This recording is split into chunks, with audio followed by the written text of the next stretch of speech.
Hello ladies and gentlemen, I am the Grand Cat and today you have caught me in the middle of opening a bonus pack which has got 5 rare draft picks and 25 skull tokens, and these are the last skull tokens we need to get our Abyss. So let's go ahead and claim our rarity draft picks. We've only got one left, so this is a guaranteed unhinged card, and it's Sol Ruka. That is a pro. And it's a down arrow pro as well, which is very, very strong. That is very, very good. Let's go over here. Let's try the same one again. Let's go for the top. And let's go bottom right. Okay, we only got the Sol Ruka there, but that is fine. That is the only one that we realistically care about. The other ones, we can just go ahead and dust those. I don't think we need them.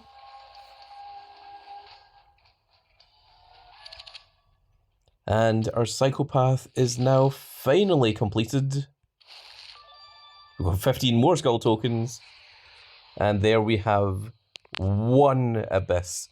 Now, the Psychopath ends today, so I don't think I'm getting a pro of him.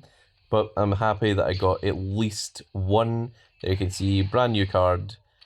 It's just very, very disappointing that so many people got F3s of him, and not just one F3, but like multiple F3s, and that Cat Daddy just didn't give the free packs to anyone else that didn't claim lots of them, which I'm still very, very disappointed in Cat Daddy at that. I feel like they could have handled that situation a lot better, and it's really put a lot of people off the game. Also, Cat Daddy does an interesting thing where on their Discord server, every week they put up how did you feel about this week in WWE Supercard, and it lets you list it from A to E. And for the past certainly few weeks, E, which is ranking at 1 star, like rating it 1 star out of 5, has been very, very predominantly the strongest leading one in each of these polls, and I think Cat Daddy could be doing a lot better.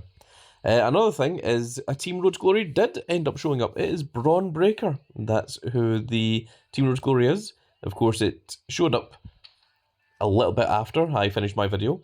So we have Brutus Creed, Bailey, Bray Wyatt, Wade Barrett, the British Bulldog, Bianca Belair, and Braun Breaker. Of course, the theme here is bees, because we've got the BB in Braun Breaker, BB in Bianca Belair, BB in British Bulldog, Barrett, just 1B, Bray Wyatt, of course, B, Bailey, and Brutus. Those are all the bees that are the theme of this particular Road to Glory. And we also have a fusion, so let's go ahead and claim this and see what we get from this. And it's a Pro Mankind. Interesting. Interesting indeed. I wonder if that is going to be better than what my current right arrows are. Let's go ahead and we'll start another fusion. Let's take a look at our right arrows. So, this is interesting. So we already know that the Seth freaking Rollins, the PLE one, is currently our best right arrow. We're going to try and get a double heroic Ron the Truth Killings, which will be our strongest right arrow by far. If we make this Pro Mankind, that will be our third strongest, and then we only realistically need to keep one regular right arrow, which I think is going to be Kane, because this F1 Kane is slightly stronger than our John Cena and Seth Rollins. So I think, unfortunately, we are now at the point where we have to get rid of Lexus King and get rid of Seth Rollins. But I think we'll keep John Cena around for just now, because if we can get an F1 John Cena, I think that will surpass Kane. And our Pro Mankind should be slightly stronger. Got so many different images for Mankind.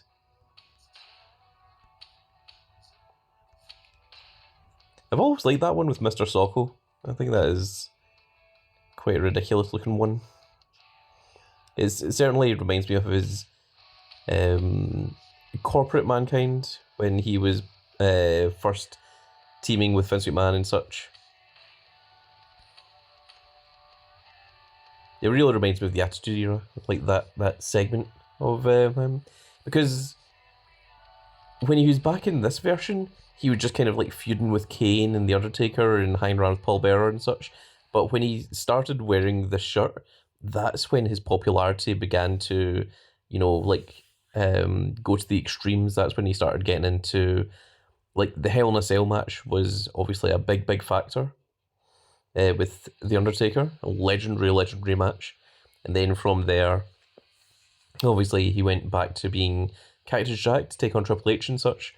And before that, he'd actually been Dude Love for a little while and became tag team champions with Stone Cold Steve Austin, which is a really obscure fact. That I think that's the one. Which is a really obscure fact if you aren't aware of Stone Cold Steve Austin winning the tag team championships with anyone, far less with Mrs. Foley's baby bouncing boy. I think that's what big old Jim Ross used to call him. But there we are, folks. So that is going to be it for this little video, I believe. And I really hope that you've all enjoyed. And if you did enjoy it, please give me a like, share, and subscribe. And if you are subscribed, make sure you click that notification icon so that you can see when more of these glorious little videos go out. And we shall see you all in the next video. Goodbye, everybody.